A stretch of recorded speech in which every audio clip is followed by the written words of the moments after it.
Often we hear of cases of retaliation when a complaint of sexual harassment is filed.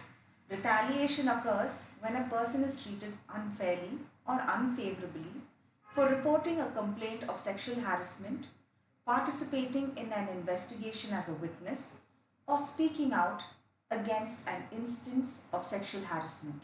Hello, everyone, and welcome to another episode of UCS Podcasts. In today's episode, we speak about the fear of retaliation and victimization. I am Kaveri, and with me is Ms. Anupama Venugopal, Chief Trainer, past IVAN Chairperson, Corporate Lawyer, Coach, Mentor, etc. Well, she has several feathers on her hat. Hi Anupama, how are you? Hi Kaveri, I'm doing well, thank you. And what about you? Well, I'm doing well too. Thank you so much, and it's so nice to have you here once again. Well, Anupama, there's always the situation where, in spite of there being a law for prevention of sexual harassment, employees hesitate to come forward to file a case of sexual harassment for the fear of retaliation or victimization. And hence, they stay mum about it, bear the harassment for years together before they can take no more and are forced to come out with it. Recently, you must have also read in the case of Sunita Tahwani versus Union of India and another, the division bench of the Supreme Court refused to entertain a public interest litigation filed in relation to the issuance of directions for protecting complainants, witnesses, and other persons in cases of sexual harassment from potential retaliation and victimization at the hands of the accused person or the concerned organization. In this case, the bench remarked that passing such a general order without substantial evidence would lead to the creation of a new offense. What are your views on this? Um, I fully agree with the Supreme Court on this view because the law is specific to protecting women at workplace, and it is very clear under law as to what are the rights that are available to a victim and the obligations of an accused under the law, which makes it very clear that any kind of retaliation or victimization is not something that can be entertained in the workplace. So I fully agree with what the Supreme Court says, because when someone files a public interest litigation, they are taking up this, the requirement on a larger scale. So basically they are going out to say, give me something which applies in all situations, that they are protected, which I don't agree is right, because of the fact that this is a very specific law, has come in for a specific purpose. And when you give a generic order to it, then what happens is it can be misused, as rightly pointed out by the Supreme Court. As I said, the law has been made in such a way that there is an obligation on the employer to continuously make their employees aware of what is sexual harassment, what can be done when there is a grievance of harassment, how should the internal committee handle it, and at the end of the day, how do we ensure that the perpetuator is punished. Now, the reason that you need to keep doing this is so that people don't fear the situation. Now, when we come to the fact of retaliation and victimization, let's take it as an example. We might have a situation where there's a very hostile employer, or the person sitting in the IC is against whom we've made a complaint and is refusing to step down from the internal committee.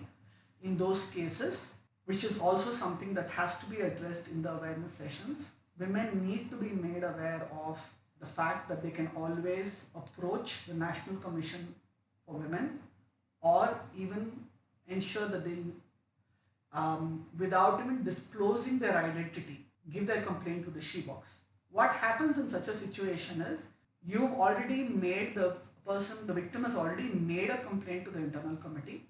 Added to that, there is a possibility that someone else also has knowledge, and therefore victimization or being treated unfairly is not something that can easily occur.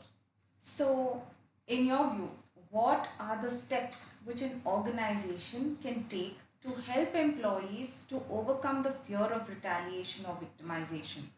See, like you said, the Act already has stipulated a few interim measures which the IC can recommend, but it is limited to the parties in the case. For example, like transferring the complainant or the respondent to another branch office, granting paid leave to the aggrieved woman, and such other relief as is mentioned in the company policy or their service rules.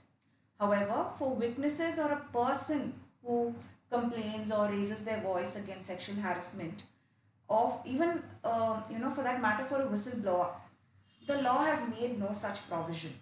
So what would you suggest? Um, I fully agree with you that the law may not have made a specific reference to a whistleblower or the witness because they would not have envisaged the extent to which a complaint of sexual harassment may go to or result in.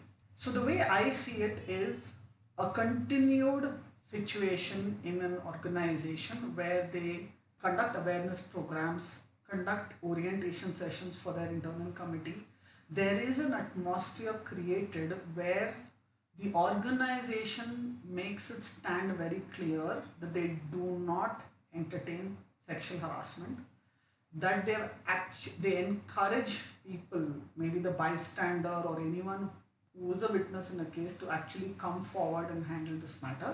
And most importantly, make it very clear that there is a whistleblower system where even anonymous calls will be entertained and the organization will take some steps to address such anonymous calls. Of course, you may not be able to take the inquiry forward on an anonymous call, but the employer from their side should take at least some steps to ensure that the interest of these people are protected. Now, once the case or the inquiry commences, then it is the job of the employer as well as the internal committee to ensure that the witnesses or the whistleblower are not harassed in any manner. And for that, we don't really need a law, because we are not talking about whistleblowers or people who complain only in cases of sexual harassment, right? We also have several instances. There could be an irregularity in the supply department, there could be an irregularity in the purchase department, and you have a whistleblower system already. So if they are not being victimized, they are not being harassed, then why is there a conclusion that only witnesses for those who come and complain in case of a sexual harassment case will be harassed? So that's the way we need to see it going forward, to say that whatever is applicable, in a case of misconduct in a company, the protection that a whistleblower or a witness gets over there will naturally get extended into POSH cases as well. So instead of coming to the conclusion that it is not addressed and therefore going in for a public interest litigation just because you know that it is going to get you a bigger exposure in the legal field, it's important for people to understand that something as sensitive as this needs to be addressed and treated like any other misconduct in the company, of course following the due procedure and law. Thank you, Anupama, for this informative session. Ladies and gentlemen, I do hope you found this episode very informative and interesting. Do get in touch with us with your queries, suggestions and feedback by emailing us at admin@upceedconsulting.com or writing to us on LinkedIn, Twitter, Instagram or Facebook. If you require any assistance on POSH, we UCS are ever ready to help you. We will be back soon with another interesting topic. Wishing you all a great day ahead.